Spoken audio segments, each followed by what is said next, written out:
Hey, in this case study, we're going to go through a multi-seven-figure, multi-location coffee shop business in Michigan and how we were able to find hidden profit within their company. I'm going to walk you through everything that we did and kind of what we're doing next to help them continue to scale profitably. So let's dive into this one. Hey, in this video, I want to walk you through a case study of our multi-seven-figure, multi-location coffee shop company that we worked with in Michigan. I want to take you through kind of the challenges they were facing, what we were able to do to implement to improve things, and ultimately, was it worth it for them to work with us, and some of the benefits and what we're going to do to help them moving forward. So let's get into it. So like we mentioned, this is a multi-seven-figure, multi-location coffee shop business in Michigan. Structures, they've got a single cafe with kitchen prep and some limited outdoor seating. The team is a mix of baristas, shift leads, and part-time kitchen prep. So what were some of the challenges that they were facing? Well, number one was there was no recipe costing or menu margin visibility. So popular drinks and food items weren't costed to the gram or ounce, and prices were set by gut feel. So margin by item or day part was unknown. And so really what they were doing is they weren't food costing in the way that we would really recommend our clients be doing. Sometimes we're getting that down to as simple as or as detailed as the gram or per ounce of the food that we're food or drink that we're making. So that was number one, is they didn't have real recipe costing or menu margin visibility. Number two was prime cost too high, so COGS plus labor. So they were overstaffed during slow stretches and understaffed during morning rush. So we were looking at, hey, how do we maximize sort of those the busy times, and how do we offset the slow times with potentially lower less demand for labor to staff that. And then food waste and comps weren't tracked daily, inflating COGS. So we had to account for food waste and compensation and being able to track those daily, so that way we could actually get a true idea of what COGS were in the company. And then the third thing they were really facing that was big was purchasing an inventory without PARs. So orders were placed reactively, so no purchasing to sales ratio. So it wasn't like, hey, we're selling this much, and then let's think proactively, hey, we're going to need to purchase at X date in order to fill this. It was, hey, we're running out of something, we need to immediately purchase. And the timing of that, sometimes depending on season, would ramp up price, right? So we're buying in a period where we're in a reactive mode, and if we're going to vendors, they know that you're in a hurry and you need something immediately versus being proactive and looking at things from a projected out viewpoint. And then we just had too many SKUs, so syrups, bakery variants that were causing low turns and sales. Sorry, get this here in sales, low turns and sales. So what did we do to help them? So the first thing that we did was menu engineering and recipe costing. So we built a live recipe database, beverages and food with exact yields and unit costs. We labeled each item A, B, C tier by contribution margin and velocity. We adjusted prices or portions where needed. So really looking at, hey, which of our drinks, which of our food items are actually the most profitable, and then how can we place them on the menu and or adjust prices to be able to maximize profitability on those, knowing the demand that we had for those specific items. So that was number one of the biggest things we did. Number two was prime cost dashboard and targets. So we created a weekly dashboard showing sales, COGS percentage, labor percent, and combined prime cost versus targets.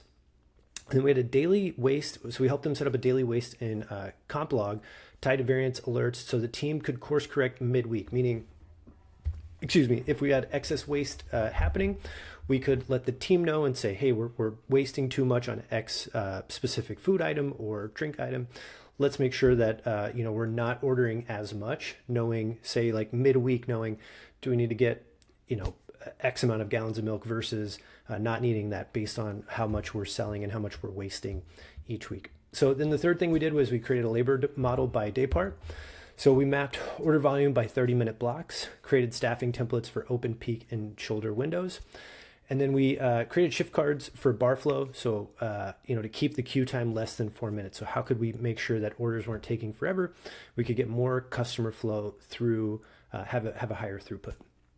And then we had PAR levels and purchasing to sales ratio. So we set PARs for beans, milk, bakery, and syrups with reorder points by delivery day. And we instituted a simple purchasing divided by trailing 7-day sales ratio to flag overbuying. So essentially, how much are we buying over the 7-day sales ratio allows us to know, hey, are we buying too much versus are we buying just the right amount? And so doing that allows us to, if we buy just the right amount versus overbuying, allows us to keep cash flow, avoid waste, and not having holding on to inventory that could be used as cash flow.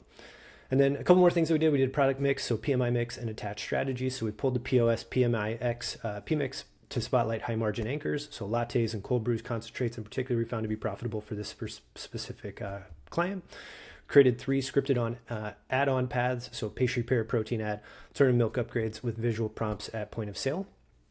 And then cash management and P&L cleanup. So standardized weekly cash sweep, tax, payroll, owner pay, rainy day, going through and managing cash cadence of how we're going to look at cash flow. And we reclassified comps and discounts and merchant fees for cleaner margin reads. So those are the main things that we did with this client over the time, their time in the academy. And so looking at it like, hey, was this worth it for them? What were kind of some of the outcomes that we're looking at as this is going to play out for the rest of the year for this client? So number one was a menu margin lift. So adding 3 to 5 points gross margin on the amount of sales that they're doing for every million that they're doing is around, somewhere between 27 and 60K in extra profit. Now they're doing multiple 7 figures. So, you're looking at probably timesing this by 2 or 3 for the size that they're at. And then labor efficiency. So we were able to reduce, 6 to 10 hours of barista hours per week to optimize for staffing needs. And so we were overstaffing, and obviously we're paying for that labor for a time where there just wasn't the demand to justify that. So doing that is saving around 10 to 18,000 a year, and just being able to isolate that as a problem, being able to say, hey, we can get by with 6 to 10 hours a week less per barista hours. And then waste reduction. So we were able to cut cutting bakery and beverage waste by 25 to 35%. Again, going into overbuying, underbuying, sort of the timing of our buying is going to free up, around 8 to 15,000 a year based on what we've been able to find. And then ticket growth. So simply attaching, a strategy increased average ticket by 8 to 12%. So like having an add-on option, which can obviously compound. So huge, for us looking at year over year of how this is going to compound, it's going to be incredibly worthwhile for this client. So what's next? What are we going to continue to work with them on? We're going to expand ABC menu tiers into seasonal research and development with target margins preset. We're going to add weekly production plan. We're going to negotiate vendor prices, price breaks on top 3 volume inputs. And we're going to launch catering and pre-order flow for offices to smooth morning demand variability. So these are the big things that we worked on with this client over our time in the academy together. And hopefully you enjoyed this one as a case study. Again, multi-7-figure, multi-location coffee shop business in Michigan. And if you like case studies like this, you want to see how we help other small businesses where we really dive into, just feel free to check out the YouTube channel. We've got a ton of other case studies highlighting other businesses we've worked with.